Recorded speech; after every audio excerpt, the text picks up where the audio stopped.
Grateful that you all came out for this last session, and in a few minutes, Dr. John McDowell, who has been chairing the Fireside Dialogues, will welcome you, introduce you. And those of you, I think most of you know me. My name is Eric. I started A Better World. And with us is Jackie McCarty, who works in the Better World office running the technology. And we also have Dr. Ken Hubbard here in this room, who is the sponsor of this series. John, go ahead. Well, it's again my great pleasure to welcome you to the Fireside series. We've come to the end of our first season. We'll be breaking now for the summer, and we'll be picking it up in the fall. So we'll be starting to work on ideas and speakers for the fall season, likely starting sometime in September or early October. So please look for those announcements. And along those lines, if you happen to have topics that you think should be presented or would like to hear about, please don't hesitate to send them along as we consider and think about lining up speakers for next season. So I welcome you to this final presentation of this evening on a topic that I'm not sure we always like to talk about or want to talk about or feel that perhaps it's hard to talk about, but nevertheless important for people at almost all stages of their lives encounter some form of loneliness and how to deal. So I'm quite grateful that Elise Kruithof, who's the director of the Scholar Success Center at Berman University. And I'm particularly delighted this evening to welcome Dr. Sakala, who with his donation was able to set up the Success Center, which Elise has been running and in charge of. And as I was saying a bit earlier, it's made a huge difference on the campus of Berman University to have the center and to have someone with the experience and the background that Elise does to run the center. So it's been a huge, it's had a terrific impact on the lives of students at Berman over the last few years, and particularly also even during this last year of COVID. So I'm delighted that Dr. Sakala can be with us this evening as well. Elise has a very interesting background. Besides an MA in counseling psychology and involved in as a certified counselor, she's involved in many community sort of activities and outreach, including training in the mental first aid. She's a facilitator for many mental and wellness trainings. She's a suicide gatekeeper, and she has a great passion for education and for educating students and faculty about issues around mental health, around the stigmas around mental health, and allowing us, both faculty and students, the space and freedom to talk about these things that are needed to talk about, that we need to talk about. The format of this evening, Elise will give a presentation, and then this will be followed by two distinguished panelists that we're delighted to have as well. Panelists will have about 5 to 7 minutes to respond and to give their perspective on the topic. And Shandra DeClerck is one of those panelists. She has a master's in psychology and a master's of art in counseling psychology.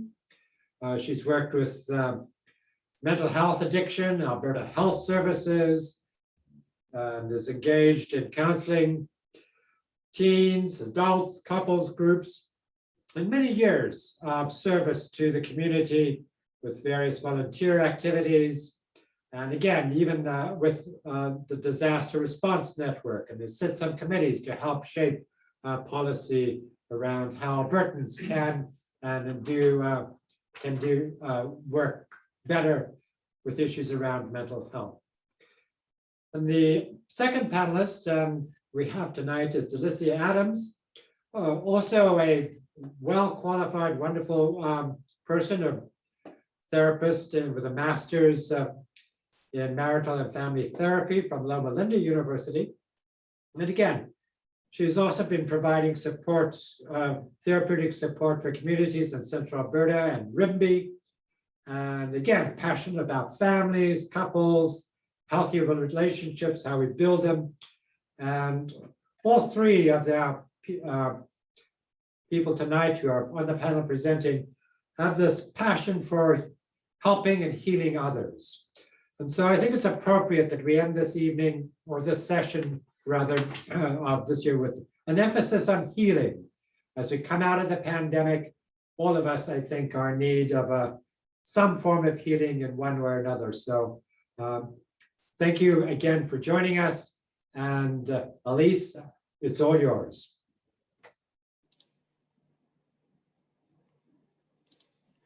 Thank you very much. Now, am I able to share my screen? Well, here, I'll give it a try, because I do have a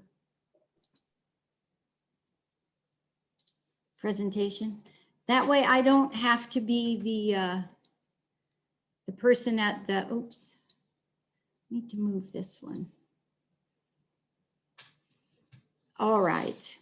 So thank you for the opportunity to address your group today. I think it's a great topic since we are at the end of what, 15 months of a pandemic. Hopefully at the end, I'm thinking positively.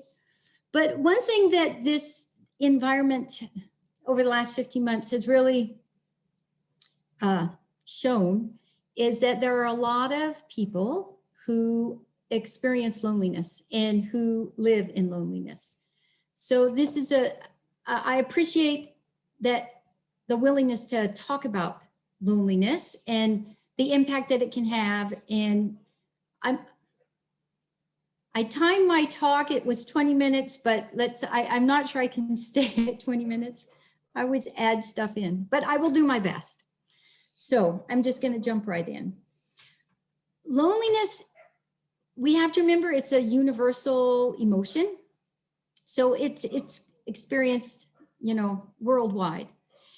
And it's both complex and unique to each individual who is experiencing it. Yet because of that uniqueness and the fact that there's not really a common cause, when you are attempting to address or prevent or treat loneliness, that can look really, really different. But it is really important to identify and address it because loneliness has the potential to have serious health consequences to the individual. But consider this example. A lonely child in school is struggling to make friends and to engage with their peers. Those needs of that child are going to look very different than an older person who's just lost their spouse to death. So understanding loneliness and how to address it, we really need to understand what that term means to the individual, as well as the consequences that are linked to that. So whether a person lives alone or not, they can experience loneliness. It really comes down more to a connection to have with the people around you and what kind of connection you want versus what kind of connection you have. So we're going to look at just a couple of phrases that show up when you're talking about being alone. So isolation, loneliness, and solitude. And isolation differs from loneliness in key ways. Number one, isolation can be described through kind of objective behaviors, so such as the actions we've been living through since the pandemic started, social distancing, having to keep your distance, working from home. Loneliness is a subjective feeling. So it's a mismatch between the quality and quantity of social relationships that someone would like to have versus what they are actually having. So a way to distinguish this is that in a crowded room, you cannot be isolated because you're physically close to other people. But in a crowded room, you can feel lonely and you can experience loneliness, even if you are surrounded by people. And that's actually something we see on campus with students who are in the dorm, they have roommates, they 5 classes, and in every class is full of other students. So they have a lot of people around them, yet they feel very lonely and they experience loneliness. And you have to remember that loneliness in and of itself isn't good or bad, but those feelings of loneliness can actually be a good indicator for the individual that there's that mismatch there. And it can act as a motivator to help them identify and change what they're experiencing. Easier said than done, I know, because yeah, I work with students and easier said than done, as always. But here's one definition of loneliness that I thought did a good job of encompassing a definition. So a distressing experience that occurs when a person's social relationships are perceived by that individual as less in quality and quantity. So psychologists look at loneliness as a state of mind. And when you look at loneliness research, they typically use a definition of a person feeling lonely more than once a week. And by that, it means they feel empty, they feel alone, maybe unwanted. So these are individuals who would like to have human contact and would like to have relationships and friendships with other people, but it's really challenging for them because of a mindset or a state of mind that is preventing them from reaching out and making those connections.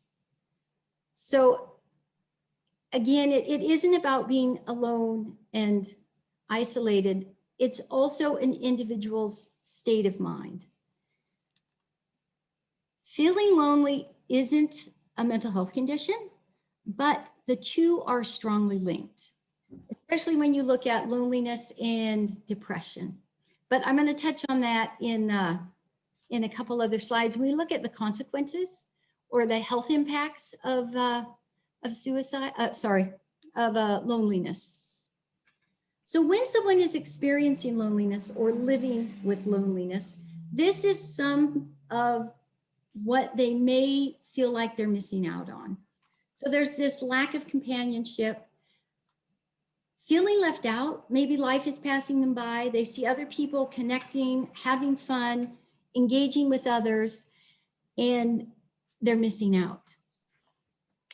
This third bullet is the one that really saddens my heart. So feeling that there's no one they can turn to for support.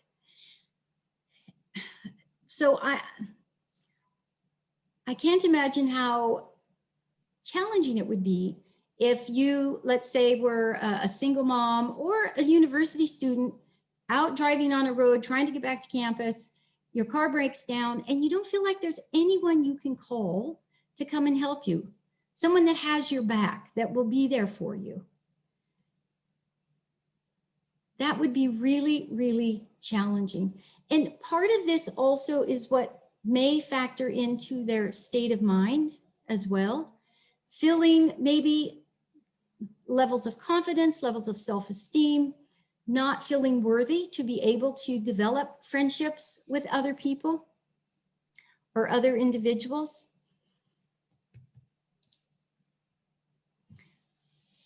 What research, and at the end of my presentation, I actually have references for all of the pieces of research I looked at for this. So if anybody wants to see that, I can make sure you get a copy of it. One thing that research shows is that loneliness is on the rise, and it's for a number of reasons. So some of the contributing factors can relate to situational issues or variables. So physical isolation, well, we know all about that now, don't we? Whether we wanted to or not. But even think of someone who maybe does not have transportation to and from wherever it is they need to go. Moving to a new location, so geography often will come into play. And when geography comes into play, what it also may mean is that someone's family unit or support group or people they rely on are now left behind. A loss of a relationship, so a divorce. But then also, again, it can relate to internal factors, such as low self-esteem, people who lack confidence in their ability to engage with other people, maybe someone who experiences social anxiety as well. And another one could be people who just don't feel worthy, or that they're worth somebody's time for someone to invest in a relationship with them. So there's, well, the last one too, technology and social media. That one to me is a double-edged sword. As we've learned through this pandemic, social media and technology has kept us connected in a sense, but also, especially social media, as much as you're connecting with people, it also isolates them. So yeah, to me, that one is a bit of a double-edged sword. Now, it was so interesting because when I was looking up research and getting information for this presentation, I came across this really great piece of research that was done in Canada in 2019, all about loneliness, social isolation and loneliness. And this was before the pandemic. They've done a second study since the pandemic started, and they released those results in October of 2020. And again, I have links for that as well. But this one was specifically looking at the quality and quantity of human connections for individuals across living in Canada. So this research included about 2,000 Canadians from all across Canada. And the next few slides, we're going to look at some of their results because I like the way they lay them out. But what they found was that 62% of the participants identified that they had relationships with family and friends, but they would like that to be more often. They would like it to be happening more, to be stronger. Only 14% described their current state of their social life as very good. So that means 85%, 86% didn't say very good. And then again, this last one, it relates to that bullet, that third bullet I highlighted in a previous slide.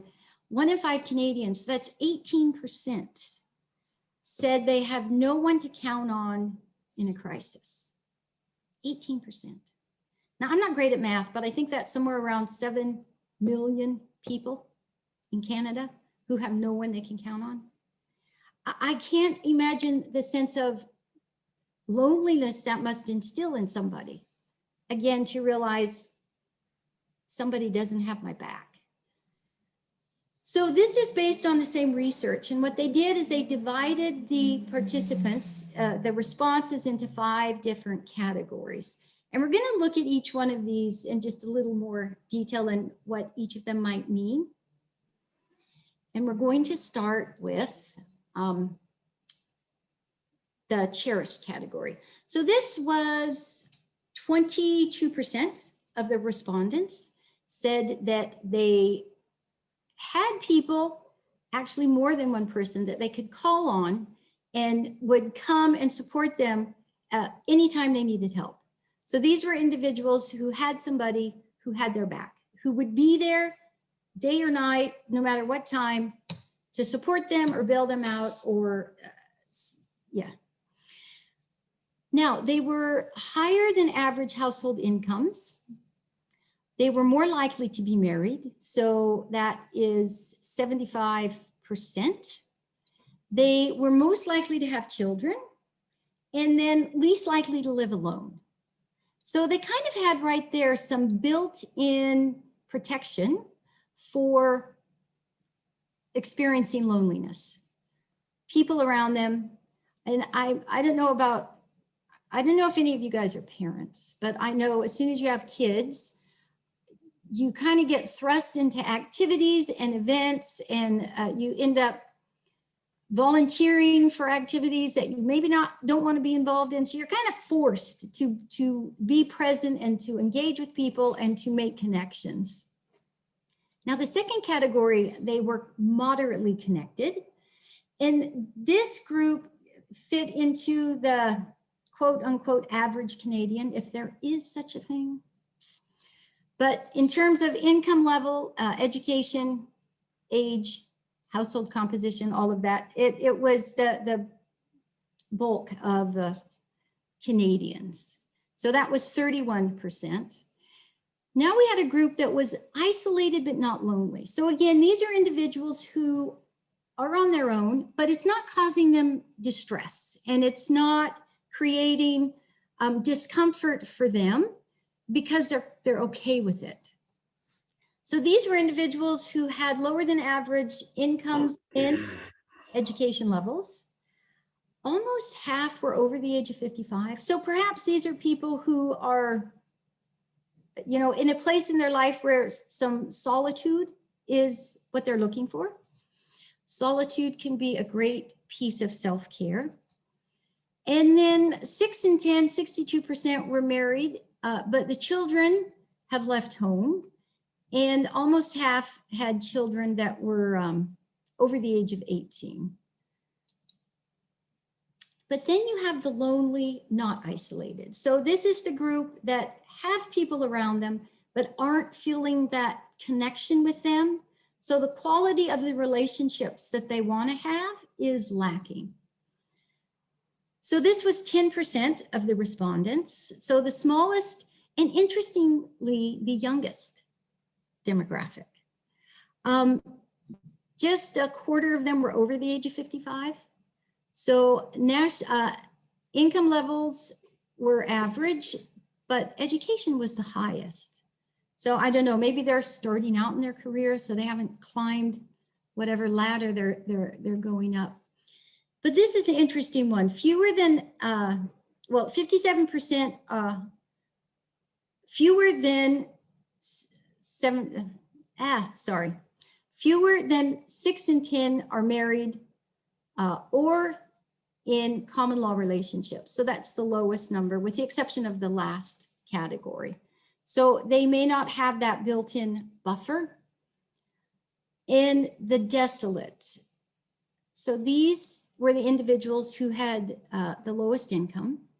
And when you think about social determinants of health, poverty always, income always comes in as a factor. And I know money doesn't buy happiness or guarantee happiness or anything, but when I was looking at this, I was trying to figure out how, in terms of loneliness in particular, how could this come into play? But if you're someone who doesn't have a lot of extra money, maybe you can't afford to be involved in club activities or group activities or join a gym. Maybe you can't pay to travel and visit your family when special events happen. So those were a couple of the ideas I came up with, where money, not in extravagance, just in terms of everyday, might really factor into someone's experience with loneliness and their inability to get involved. 48% have a high school education or less, so up to a high school education. And they were twice as likely as the cherished category. So that was our first category, to be single and to live on their own. And there were a number of minority groups that fell into this category of desolate. So a couple of the groups that they identified in the research included visible minorities, individuals from the LGBTQ plus community, and then Indigenous Canadians. So that puts them at a higher risk of experiencing loneliness. Now, some other interesting information that they discovered through this was that faith-based activities seem to be related to less levels of loneliness.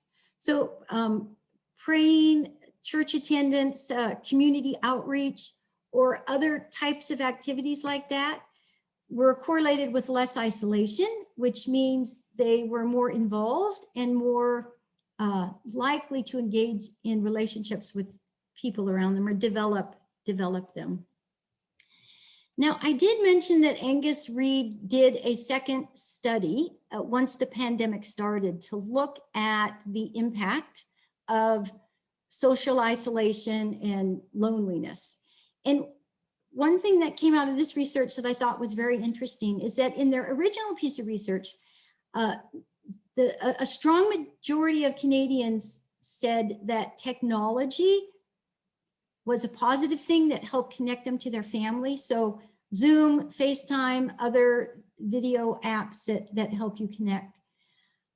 But in their follow-up research, what they found was that that number dropped from 71% who found it useful and positive to 47%. And then another 47% said, well, it's better than nothing.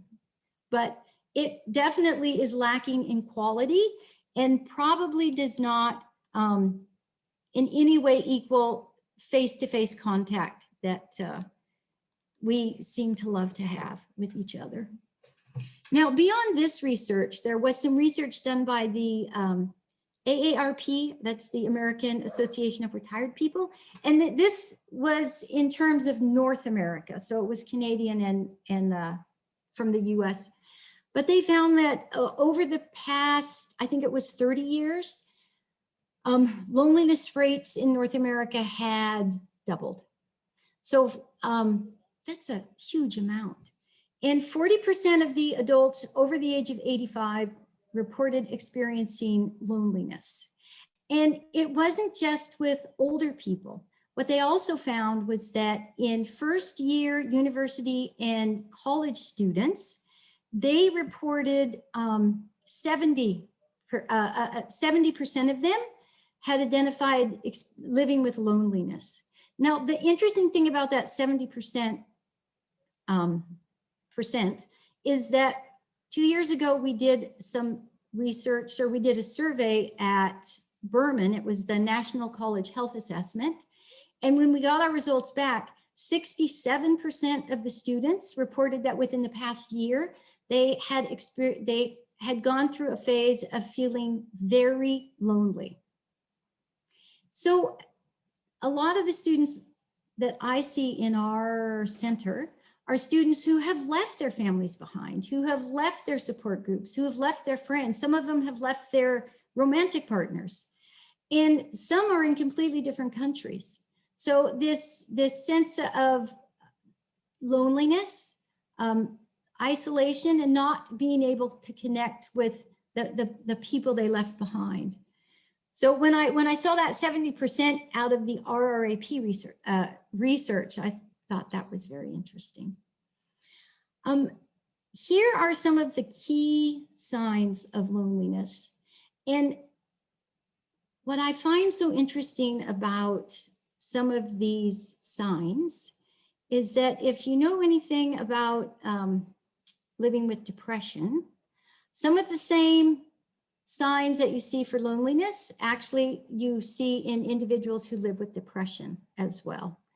And in just a minute, I'm going to talk about how they like to hang out together and sometimes work together. One can be a predictor. So inability to concentrate or focus, and impact on your levels of energy, and then your sleeping patterns, maybe your eating patterns. I mentioned earlier about feelings of not being worthy, inadequate, impacts on self-esteem. It also can express itself through physical symptoms. So body aches and pains, anxiousness. And I'm going to go to the next slide. I haven't been paying attention. How much time have I been talking?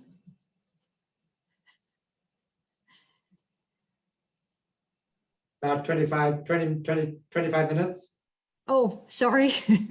Okay, because I have a lot related to this slide, but I'll condense it a lot. So some of the physical impacts that an individual can experience if they're living with loneliness can be actually profound. One of the big ones is your heart, so cardiovascular disease and stroke. So research, there's actually a wide body of research out there that does suggest loneliness and social isolation are linked to an increase in both heart attacks and in strokes. And this is the one that shocked me. Now, there's research that says living in loneliness can be as bad for you health-wise as smoking 15 cigarettes a day. So just in the toll that it takes on your body can be profound. Loneliness and depression. So research has found again that these two are linked, and loneliness can function as both a symptom of depression, but also a predictor of depression. So if someone is experiencing loneliness, getting that identified and addressing it can really actually also be a great tool in addressing depression. Now, okay, I'll go on. Higher levels of stress, simply because typically if someone is living in loneliness, they're not content with that, they're not happy with that. So then that's related to I should be, I shouldn't be, this. Decreased memory. Interestingly, there's a really good research out there around the impacts of loneliness on someone's memory ability. And there was some research out there that was searching, they were researching something else, but what they found was that the participants who identified as being lonely over the 2-year study also had a larger decline in their ability to remember things. Which comes first, chicken or the egg? I don't know, but there's a link there somehow. An increase in substance use or misuse, that's a coping skill or mechanism that some people will use. And then changes in the brain. Okay, this is a piece that to me is absolutely fascinating. Again, I won't go into much of it, but research shows that people who, again, are living in loneliness, they, the way they process social cues is different. The emotional centers of their brain are more active, but the reward centers of their brain are less active, and their information processing is a bit different. The way they read facial expressions seems to change a bit as well. So that's all I'll say about that. So there's lots of ideas out there for ways to address loneliness. I put some up here that are more introspective, some that are like get out and do something, and some related to self-care. I'm a huge advocate of self-care. I think if you don't look after yourself, regardless of whatever else you're doing out there, you're not going to be your best. And in my field, you really have to learn to create boundaries and engage in self-care. But I do want to address the first three on this simply because you can't deal with a problem until you identify it.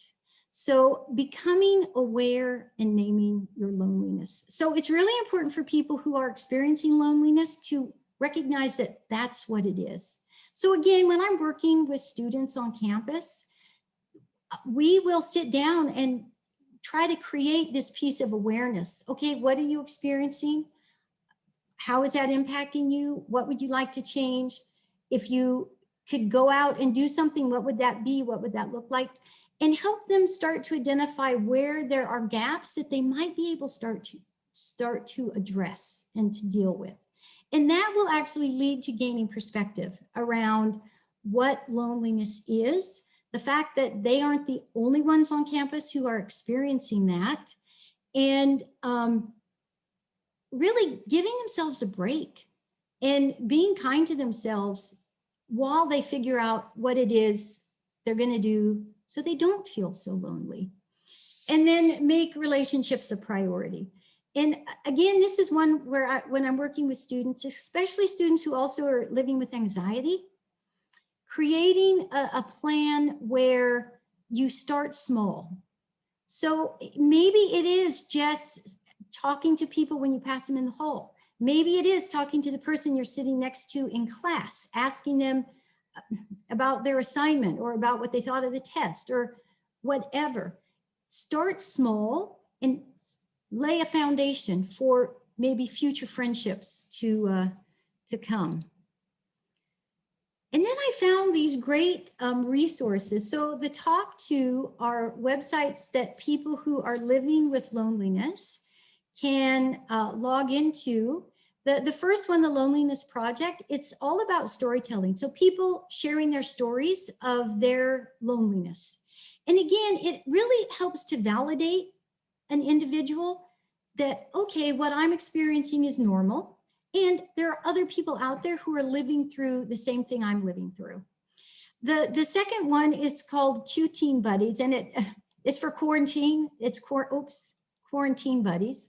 And it was founded by a group of university students here for people to connect while stuck in their homes.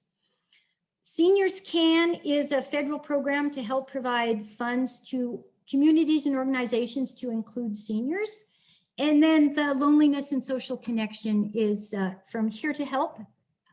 And that's an organization out of BC. They have a lot of great information and resources for mental health and wellness. So thank you. And if anybody is interested in this presentation, I can save it as a PDF and provide it to Eric, and he can send it out to people who are interested.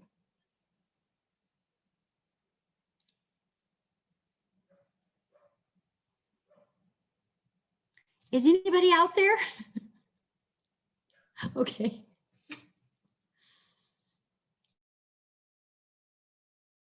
Okay.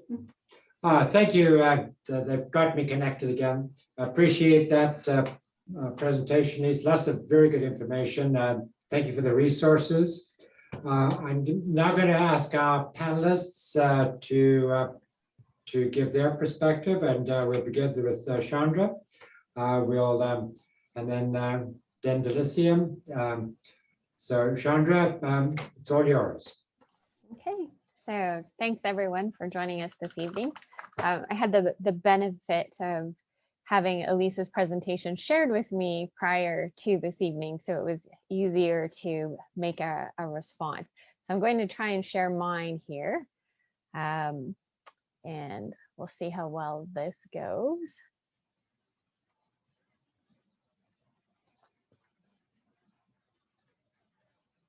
Okay.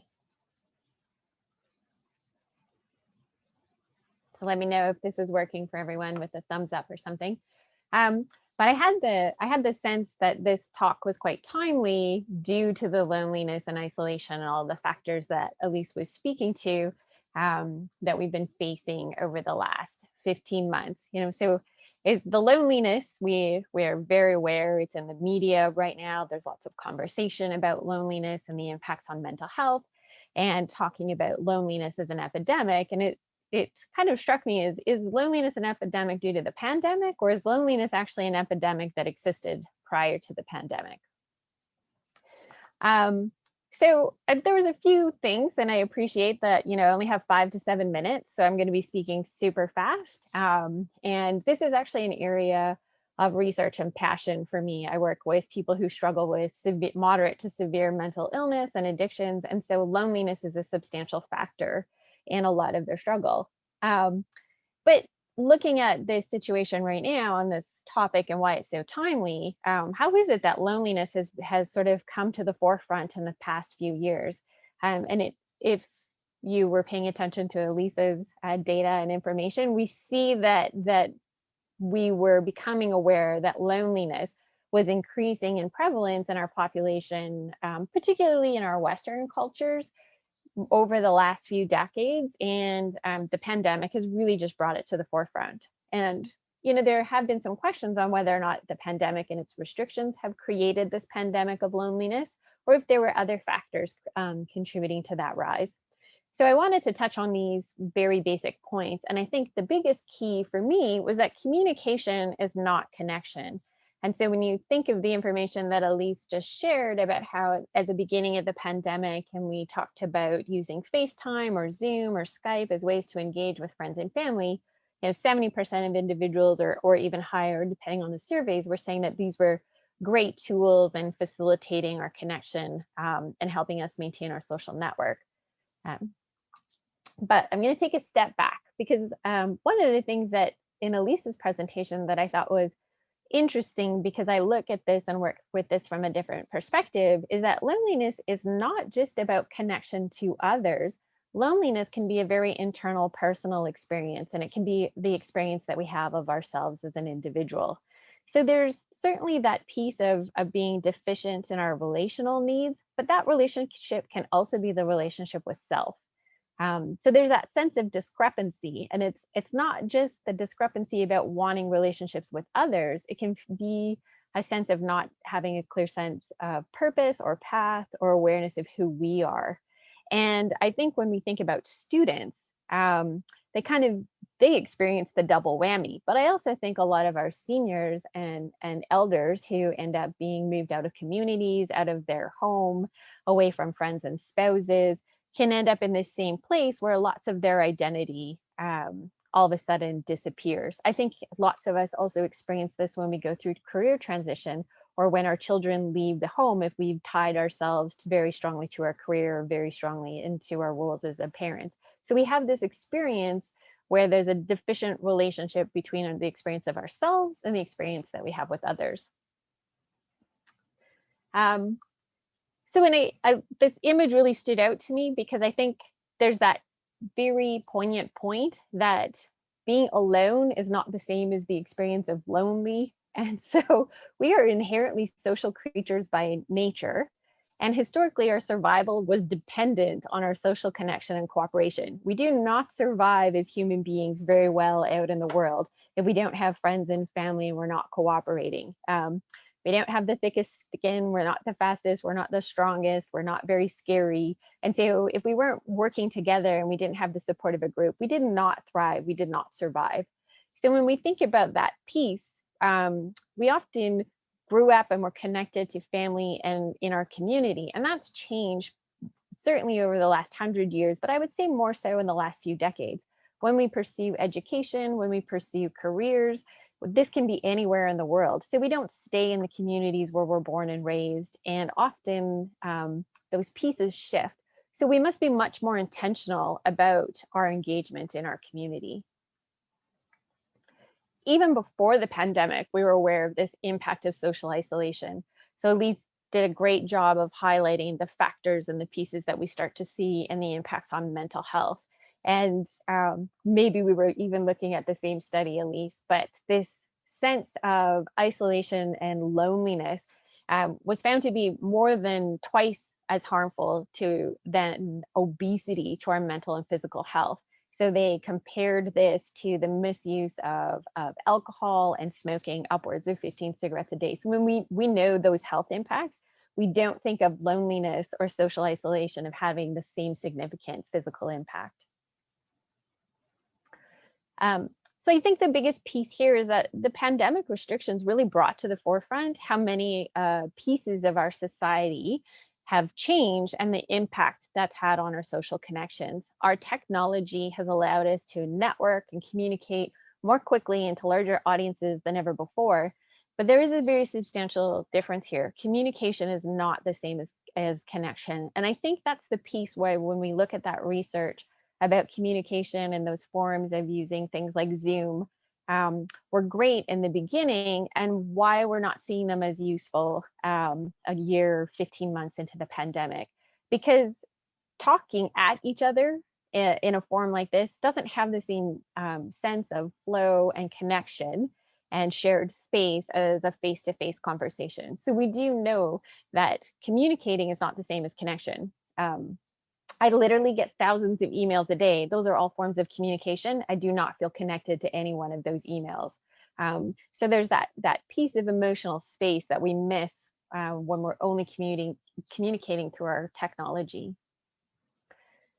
So moving very quickly into ways that we can address social isolation and the importance of loneliness and social isolation. Martin Seligman's a big name in the field for positive psychology, and he kind of talks about 4 pillars of mental health. And his whole push was that we needed to stop looking at mental illness and trying to get people to 0. We needed to be looking at people who were sort of above 0 and getting people into a realm of positive mental health. So he identified things like positive emotions, engagement, or something he calls flow, positive relationships, meaning and accomplishment, and he uses the acronym PERMA. So just to elaborate on that, positive emotions is that cultivation of experiences that are rewarding. And when we think of that discrepancy or that experience of loneliness between our internal relationship with ourselves as well as the internal relationship with others, being connected to others gives us a positive relationship, but also being connected to who we are internally, that piece of self-reflection can provide us a positive relationship. For some people, that's also that experience of faith. And so that's a way to cultivate that positive internal relationship. The idea of engagement or flow, Martin Seligman and one of his very close working colleagues, Mihai Csikszentmihalyi, they talk about flow is when we challenge ourselves and there's that fine balance between having enough challenge that we stay engaged and we're working towards a goal so that we don't become bored by it. It's not too easy, but it's not so hard that we give up.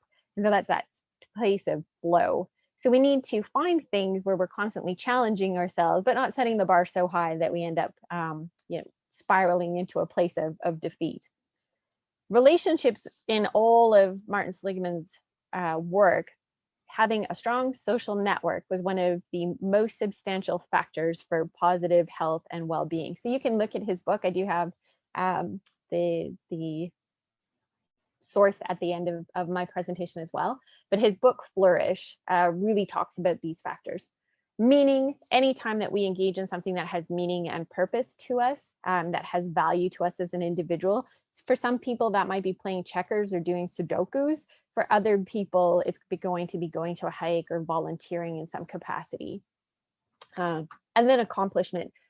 I think the big onus on this here is recognizing in this day and age when we have often 2 parents who are working outside the home, who are bustling their kids back and forth, that we have all of our accomplishments tend to be tied into this monetary space. And we're actually human beings. We're not human doings. And so I think we need to take a step back and really start looking at what we're accomplishing and what's truly important to us if we want to start tackling this sense of loneliness and isolation. And so that's all that I had. And my apologies if I went over time. Yeah.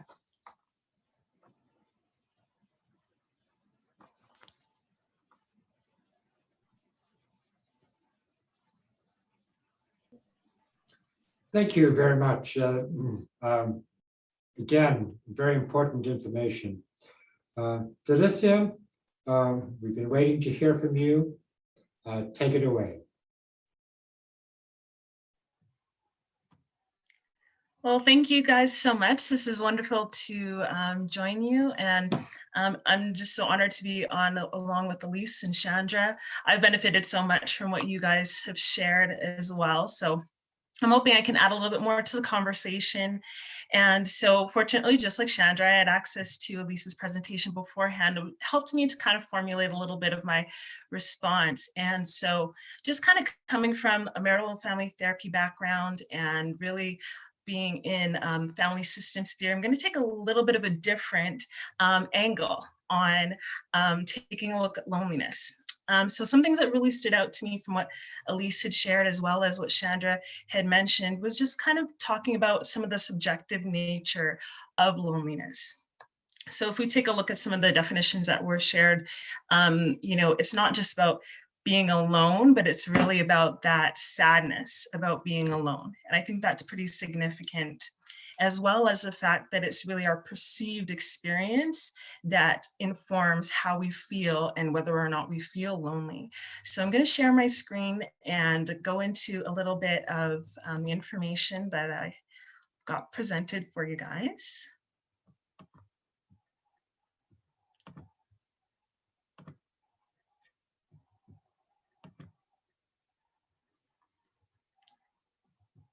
Okay, and let me know if you guys are able to see it. Is it good? Okay, awesome.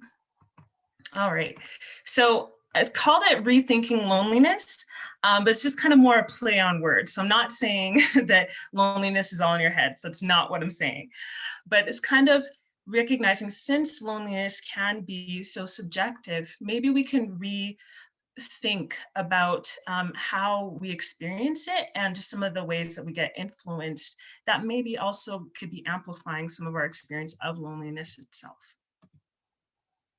So let's just take a look at our thoughts. So of course we know that when our thoughts and our feelings, they are connected. So what we think affects our feelings, what we feel affects our thoughts, and of course those both influence our behaviors. So something that we need to take into consideration, if we take more of a look at ourselves and really try to tap into our thought processes, is figuring out, what do the pattern of our thoughts sound like? Now, that might sound like a strange question, but the reason why I'm saying that is if we're already in a state of loneliness, or maybe we're not sure, what do your thoughts sound like? Do they sound like a criticizing tone? Does it sound like, anger? Does it sound like frustration? I think Elise mentioned before, there's a lot of shoulds that might be going on. I should be doing this. I should be connecting with other people. What do the pattern of your thoughts sound like? And are you okay with that? And then we might also want to consider, what are some of the stories that we tell ourselves about our situation or our level of connectedness? Now, once again, it doesn't mean that these stories are not true, but if we're in a certain state of mind, we may only be telling ourselves one portion of the story. We may not be filling out the rest of the story, as Paul Harvey used to say. So we might want to consider, okay, what is it I'm saying about my situation? Am I saying, you know what, I'm the only one that picks up the phone to reach out to other people. Nobody wants to come over, even though it's COVID times, nobody wants to come over to my porch and, have a tea or something like that. What are the stories that we are saying? Because those stories might be actually amplifying how we're feeling and how lonely and how deep that goes. So also something else to consider is, what are our sources of input and who are we surrounding ourselves with? So what I mean by that are, what are the things that we're listening to? Who are the people that we're talking to? What are the things that we're watching or engaging in? Is it possible that some of those things might actually also be having an influence on our level of loneliness? Let's just throw out an example. So let's just say that you are consuming a lot of content that maybe is actually making you a little bit more anxious, or you're really hearing people talk in a way where it's helping you to feel a little bit more like, oh, I'm really alone in this space. That could sound like, this is a really hard time going through the pandemic. Everybody is struggling. Nobody is able to connect with anybody. When those absolutes are spoken and thrown about, maybe we're saying them ourselves. is that amplifying your level of loneliness, or is it actually just acknowledging what you're experiencing? So it might just be something to take into consideration. With the people that you surround yourself with, just kind of gauge and evaluate how are these people actually influencing my life? There's times where we can connect with friends and family, and they might just be, helping us to feel warm and loved and heard and connected. And even though we might miss them once we have left their presence or that we've hung up the phone, we actually still feel more connected because we had that meaningful interaction. And kind of like what Shandra was saying, we weren't just communicating, we were actually connecting. But there are also those individuals that we have in our sphere where maybe we are talking with them, but we actually feel more drained and disconnected and unheard. And they're not actually replenishing us, and we're not even sure if we're replenishing them. So really start to just monitor for yourself and really consider, do I need to reevaluate and maybe manage the input or the association that I'm allowing myself to be around? Now, not just saying cut people off and don't talk to them ever again, but you might want to consider, okay, do I need to take a greater look at this and maybe manage the frequency of my engagement? Okay, so here's just some ideas, because many times we're trying to figure out, maybe we're not the one experiencing loneliness, but somebody that as a friend or a loved one is, and we're not really sure just what to do. So I just wanted to simplify things a little bit. There's times when we may actually be getting into a place of projection, or you might have experienced projection. And maybe what we could do instead is come from a place of curiosity. So I'll lay this out. You guys have probably experienced this in your life in some fashion or another. These are just some simple examples to help to clarify things. So with projection, there's times when people may be projecting onto you what they're experiencing, and not from a place of malice. They just may be attributing what they're experiencing, or if they were in that situation, that's what they probably would be experiencing. So then they speak from that place and make an assumption about your situation, as opposed to actually asking and inquiring about what you're feeling or experiencing. So we can do this inadvertently, but that could sound like the pandemic situation, right? So somebody might come up to you and say, "You're in that home all by yourself? Oh, that must be so lonely." And they're coming from a great place, more than likely, hopefully. They're more than likely coming from a great place, trying to empathize, trying to connect. But if you really pay attention, they weren't actually inquiring about your experience. And if they were really trying to be helpful, they might just add in, "You should get a pet." Right? They're trying to find a solution. And so once again, it's usually not coming from a place of malice, but rather than projecting their experience onto you, or you accidentally doing that to somebody else, why not come from a place of curiosity? And that place of curiosity is leaving an open-ended question where you could allow that person to actually share their experience and what it's like for them. And so that could sound like, "Hey, how are you doing with everything that's going on?" Or, "What has this situation been like for you?" It's open-ended enough that it gives that other person, should they choose to be open and vulnerable with you, it gives them the opportunity to be open and actually share what their experience is, as opposed to you making an assumption as to what that is. So I know I'm getting close on time. And so traffic lights, you're probably like, what is this? I don't understand. Okay, I'll share.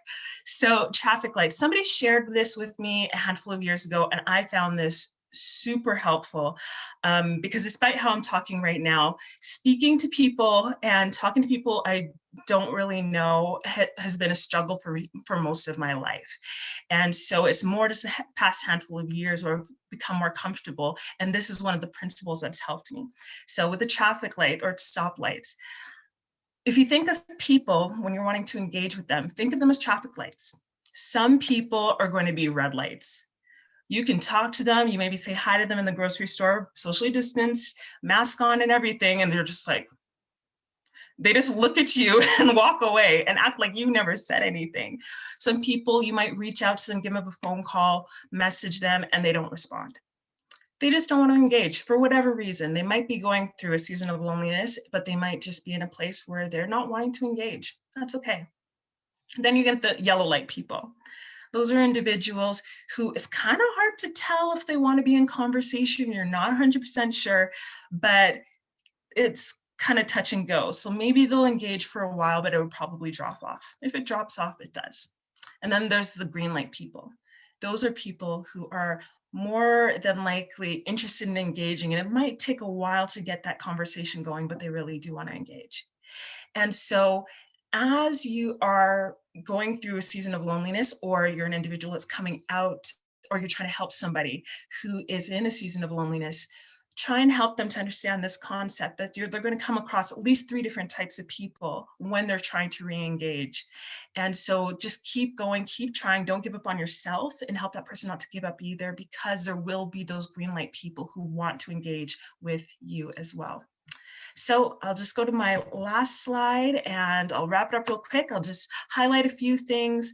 And if you have questions, you can ask questions later. So these are just some additional ideas of ways to kind of deal with loneliness. So first one there, random acts of kindness or being the hands and feet of Christ. So not everybody shares that same belief of Christianity, and that's okay. But consider the idea of random acts of kindness. Many times when we're able to get outside of ourselves and look to the needs of somebody else, it helps us to kind of forget a little bit of what we're going through, and can help us to feel connected. It also can help us to realize that we're contributing and doing something meaningful and purposeful. So take that into consideration. See how, now that you've reevaluated your association, see how maybe you can expand your association, who you have in your sphere of influence, and see if you can do that in some creative ways. And then the last parts I want to mention is just consider working towards becoming a solid, flexible self. That might just sound strange, but let's just give an example of a tree. Trees typically are really solid. I have a big spruce tree right outside my window, and it is solid and it is rooted. And with the high winds that we had a few days ago, it wasn't really shaking a whole lot. The limbs were moving, but it would bend as it needed to adjust to the circumstances around it. So see how you can work towards becoming secure and grounded in who you are, but being flexible enough to be willing to change, grow, and adapt to your situation, and take one small action daily to help you to get towards feeling more connected. Well, thank you guys for your time. I know I did go a bit over, but I hope this added some value.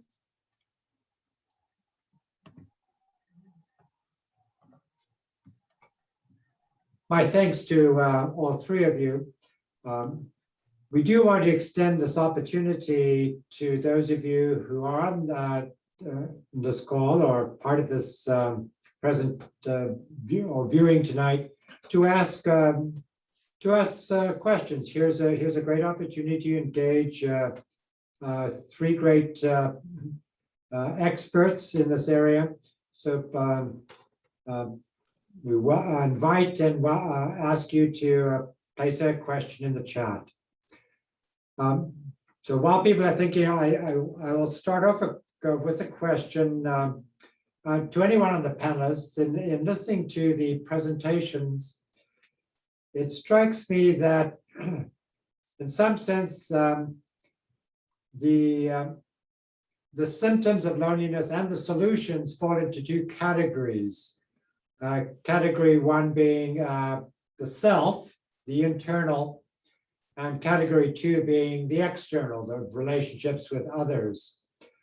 And so the question I have is particularly in the suggestions offered, one could say there seem to be so many, I might be overwhelmed about the number of things I now need to do. And so I think I'd find that paralyzing. Oh, I need to do this. I need to get this sleep. I need to exercise. I need to find some traffic light people who are green. I need to monitor my thoughts. I need to, you see what I'm saying? And can you help me with that? Yeah, so I totally get what you are pointing at. And I think sometimes that's why it is challenging for people to make change, because they think, oh, I have to do everything all at once. And so for me, when I'm working with clients, it's really about having them identify what's something you think would be easy for you that would start you down that path. And I get kidded because I'm always talking about it's baby steps, small steps. A little bit of something is better than nothing. So, you know, they used to, when I was in school, it was like you have to exercise a half an hour a day, 5 days a week. And then it was 60 minutes a day, 5 days a week. But finally, research comes out that says, oh, if you do 15 minutes here, 15 minutes there, it all adds up. It all will start to make a difference. So for me, it's, you have to ensure that whatever is happening, the individual is comfortable doing it and it's something they buy into and are willing to do. So don't try to change everything at once. It'll be a disaster. Delicia or Shandra, do you want to comment on that?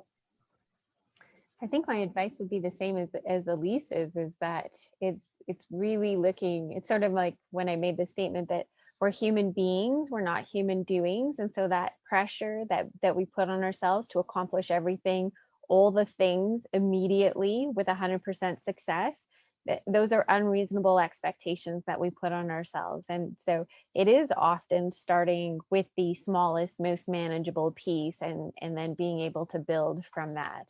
And so I have no more profound wisdom to offer than you start small with the piece that seems most manageable.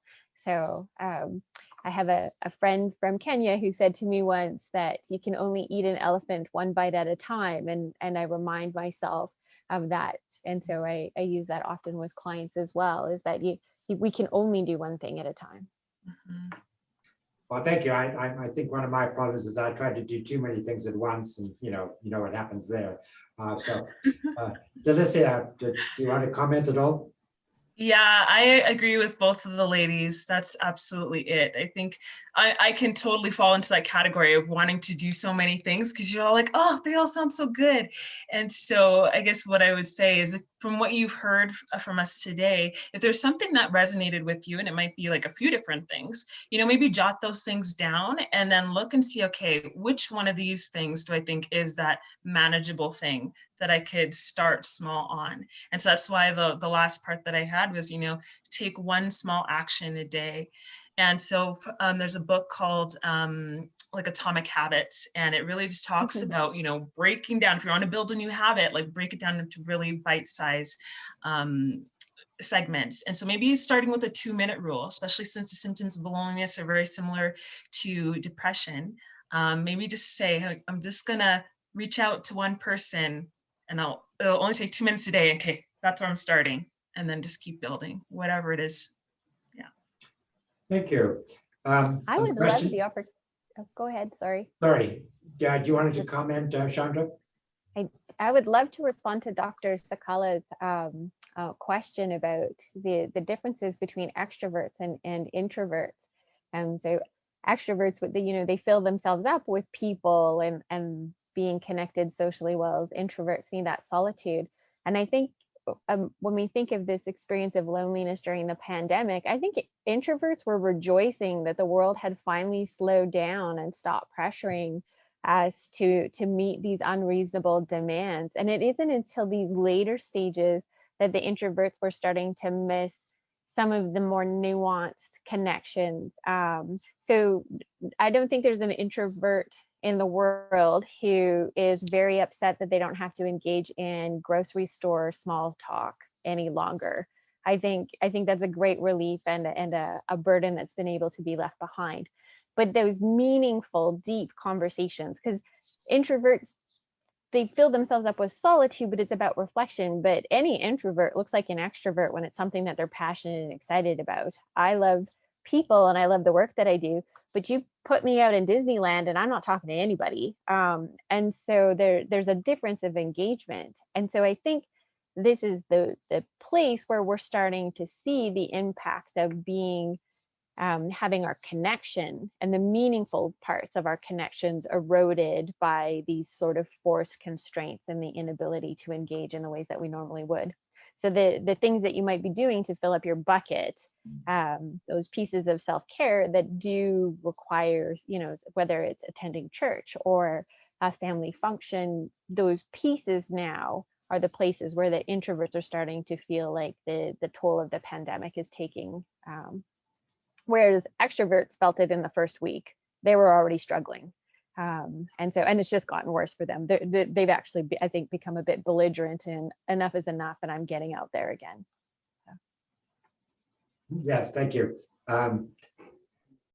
Delicia or anyone else, would you like to comment on, or Elise, would you want to comment on that question in the chat? I can speak to that based on what you just shared. The only reason I'm laughing is because it became very clear and evident to me, just in our counseling department where I work, who were the extroverts and who were the introverts. Because when I heard, hey, you guys have to stay home for 2 weeks, I was like, yes, I don't have to leave my house. All right. I'm like, this is amazing. Whereas like one of my coworkers, she was like, oh my goodness, like, I don't understand, like, I'm not gonna be able to see people. And I'm like, why is that such a big deal, right? But it really taught me the ability to really understand more of the needs of introverts versus extroverts and really saying like, wow, okay, like I have to make a conscious effort to spend a little bit more time and connect with her because she felt a little bit more disconnected. We weren't just able to bump into each other in the hallway. And so I think especially for extroverts, probably especially close to the beginning of the pandemic, they probably need to find ways to be a little bit more creative on how to fill up that connection piece, because it can be really draining for extroverts when they are by themselves so much, or they don't have a variety of people to engage with or interact with. Whereas for introverts, like it's the meaningful conversations and connections that can do it, and we may not necessarily need a whole lot of it. And so once again, introverts need to maybe then be a little bit more intentional and reach out to those individuals who are extroverted. And then extroverts may need to say, okay, well, what could I do to kind of support my introverted friends or loved ones? So that's my thoughts on it. Thank you. Karen has a very significant question on the chat. Elise, would you like to start with that one? And if you have access to it, or I can read it out. That's see, and I would, which one's Karen's? I had read Dr. Sakalis. well, Go ahead and read it. I'll read it out. It's Okay. Karen writes, I regularly witness severe effects of loneliness visiting my great aunt in her seniors home. She suffers from severe short-term memory issues and doesn't remember calls and visits. Can't read books anymore. So it's difficult to know how to help her. Well, there is some research that also looks at the impact of, or the link between loneliness and dementia. So again, not knowing which comes first, but this correlation between people who live with loneliness or experience loneliness and their cognitive decline in relation to their dementia. That would be a really hard thing to witness every time you go and visit your aunt. I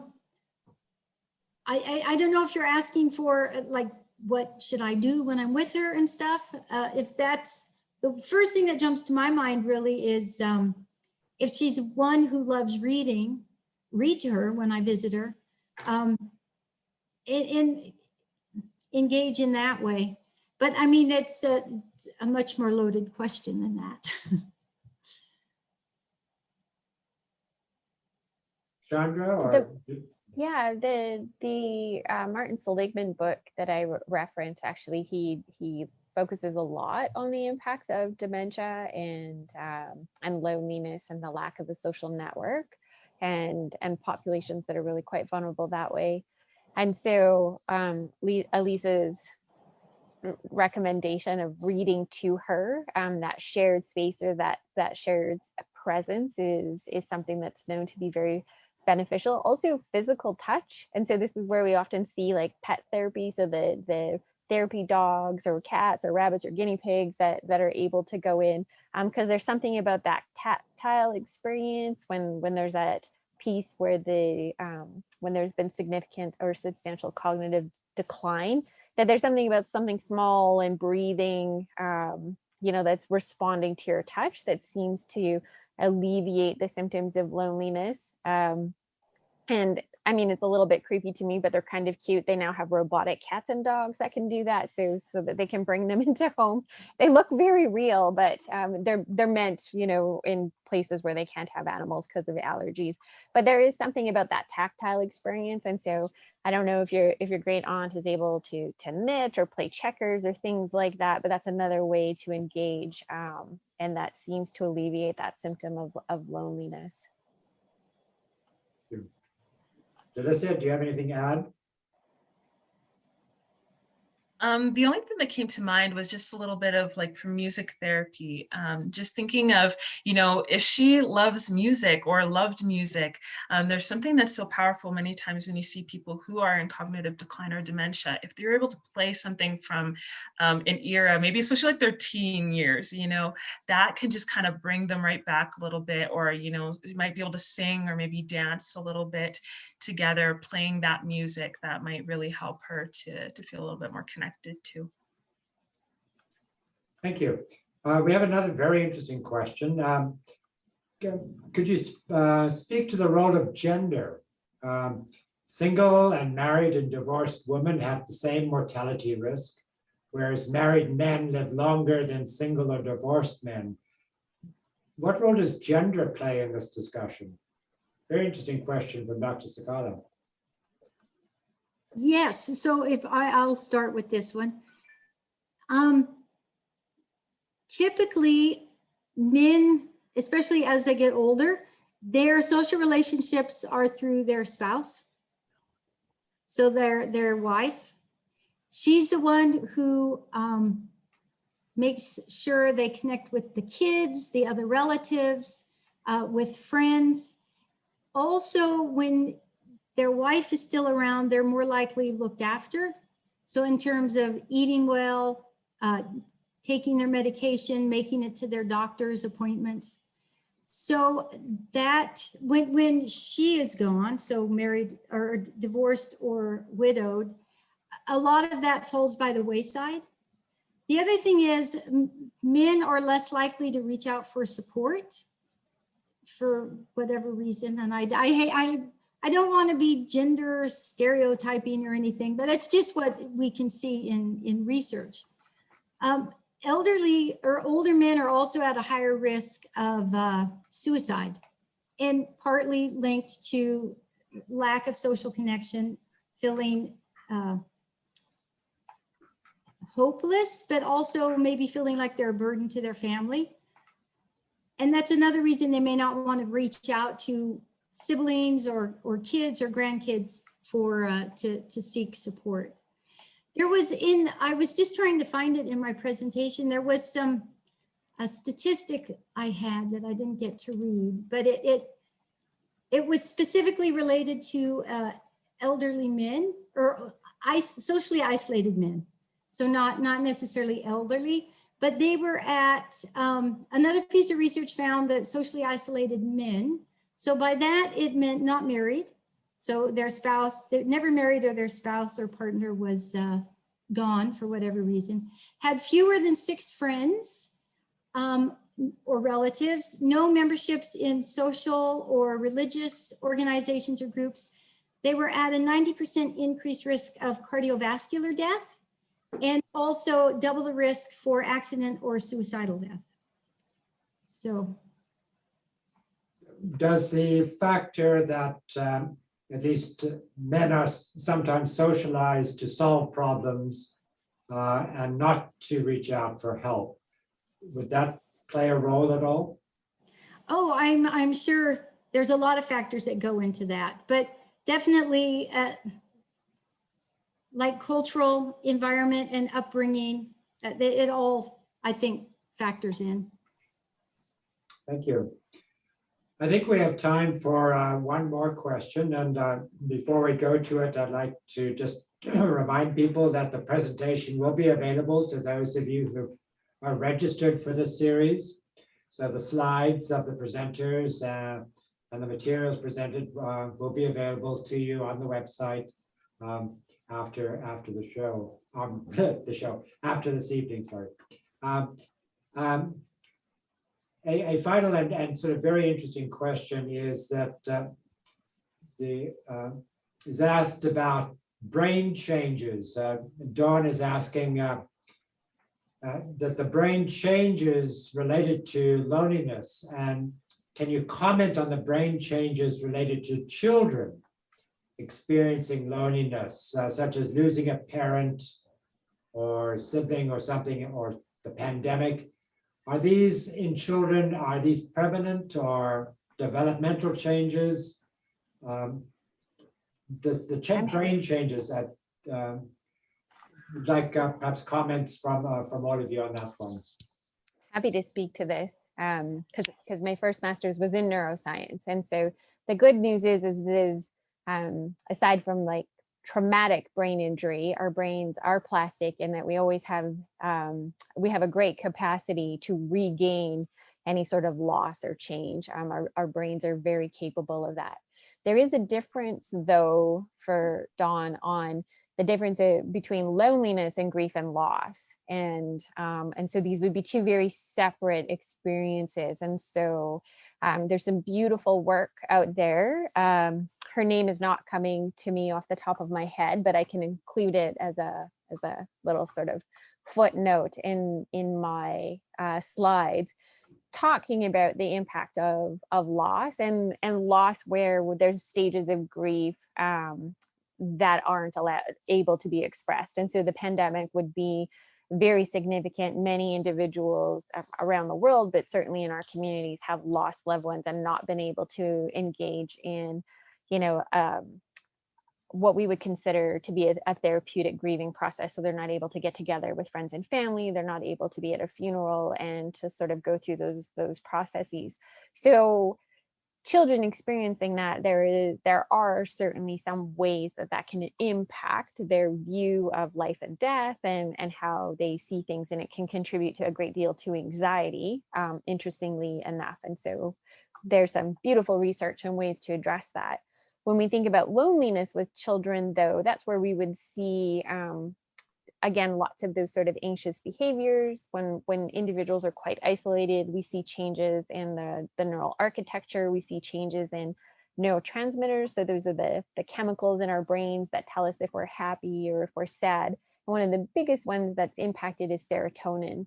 And so if we had a child who was profoundly lonely, maybe isolated, we would see those changes to concentration, attention, poor sleep, changes to their appetite.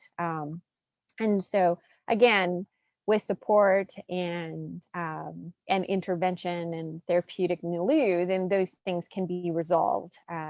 But two very kind of separate issues. And so if you're interested in more information about that, I'm happy to provide some information. So. Thank you, Shandra. I have a comment. I think Eric has a comment, and then I'd like, if you'd like to give one final word for this evening, I want to thank all of you again. Very interesting points in discussion and presentations and some very good questions. So Eric? Yeah, first of all, thank you all. And I just had a message from one of our donors indicating that if you know someone who needs a little financial help to get some counseling, or if there are counselors here who have clients who cannot afford some help, that he has set some funds aside. So send me an email and we will work it out with you confidentially for anyone who is his finances are a barrier. This individual doesn't have unlimited funding, but he was moved and touched by what he heard and the needs that are out there. So feel free to contact me and we will try to help you as much as we can. You or anybody you know, or counselors who might have some people that need some extra help. So thank you very much. Thank you, Eric. I think that's a wonderful and fitting way to end the first Fireside series of the season. But I want to give one last opportunity to each of you to perhaps make a final comment, and then we'll close this evening off.